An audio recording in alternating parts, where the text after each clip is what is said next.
स्वाभिमान जनसंवाद यात्रेला सर्वच तालुक्यात चांगला प्रतिसाद मिळतोय। ही निवडणूक जनतेनं हाती घेतली असून वाड्या वस्त्यांवर देखील यात्रेचं जोरदार स्वागत होत आहे। पाण्याच्या प्रश्नावर निलेश लंके यांनी विखेंना टोला लगावलाय। विखे फक्त बोलतात, मी जे बोलतो तेच करतो। आमदारकीच्या कार्यकाळात पारनेर मतदारसंघात अनेक विकासाची कामं केली, त्यामुळे आगामी काळात देखील इथले प्रश्न सोडवण्याचं काम केलं जाईल। साखळाई योजनेचा देखील पाठपुरावा केला होता, मात्र मधल्या काळात सत्तांतर झाल्यानं कामं ठप्प झाली आहेत। मात्र हाती घेतलेलं काम पूर्णत्वास नेण्याचं काम केलं जाईल असं आश्वासन लोकसभेचे महाविकास आघाडीचे उमेदवार निलेश लंके यांनी दिले। यांची स्वाभिमान जनसंवाद यात्रेला श्रीगोंदा तालुक्यात चांगला प्रतिसाद मिळत असून तालुक्यातील जनतेत जाऊन मूलभूत प्रश्न जाणून घेण्याचं काम चालू आहे। त्यावेळी त्यांनी माध्यमांशी संवाद साधला आहे।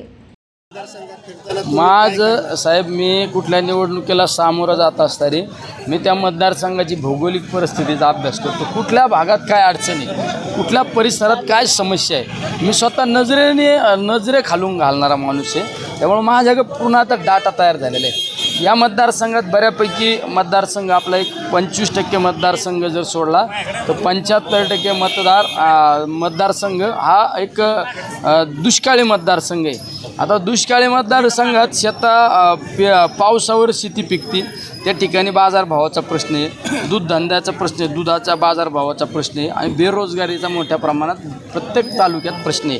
आणि दुसरा, ज्या भागात कॅनॉल खाली भाग आहे त्या ठिकाणी कॅनॉलला पाणी येत नाही, आलं तर पाणी डायरेक्ट जातं, लाईटीच्या समस्या आहे। या सगळ्या अनेक समस्या घेऊन या गोष्टीचा मी अभ्यास केला। कालवा सल्लागार समितीचे आम्ही सदस्य असताना आम्ही निश्चित श्रीगोंद्याला न्याय देण्याचं, मी पारनेरचा लोकप्रतिनिधी जरी होतो नगर पारनेर विधानसभा मतदारसंघाचा, श्रीगोंद्याच्या कर्जच्या हिताचा नेहमी मी सुद्धा त्या ठिकाणी विचार केलेला होता।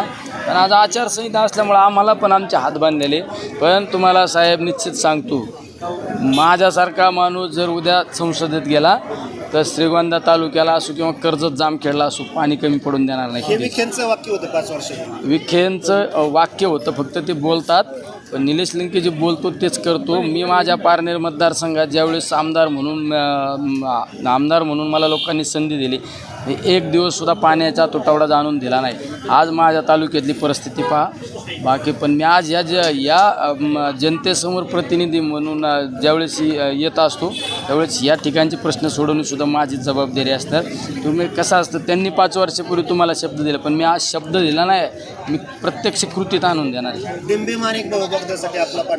माणिक डोच्या बोगद्यासाठी सुद्धा आम्ही जलसंपदा मंत्री जयंत पाटील साहेब असताना त्यावेळेस आम्ही बऱ्यापैकी राहुल दादा आणि या ठिकाणची नेते मंडळी घनश्याम अण्णा असो, ते सगळे आम्ही बऱ्याच वेळा पाठपुरावा केला। पण नंतरच्या कालखंडामध्ये सरकार बदललं, मी साखळाई योजनेचा सुद्धा पाठपुरावा केला होता, पण सरकार बदलल्यानंतर सगळ्या गोष्टी ठप्प झाल्या। पण निश्चित एखादी गोष्ट हातात घेतल्यानंतर ती गोष्ट प्रत्यक्षरित्या अंमलात आणण्याचं काम आम्ही त्या ठिकाणी करणार आहे। पुणेकरांचा पाण्याच्या संदर्भात माझ्या शेतकऱ्यांना मी जर न्याय देऊ शकत नाही तर मी लोकप्रतिनिधी आणण्याचा मला कुठला अधिकार नाही। त्यामुळे पुणेकरांचा विरोध असो किंवा अजून कोणाचा विरोध असो, यापेक्षा मी ज्या मतदारसंघाचं नेतृत्व करतो त्या मतदारसंघाला त्या ठिकाणी समाधान करणं, त्या मतदारसंघाला पुरेपूर पाणी देणं हा माझं कर्तव्य असणार आहे।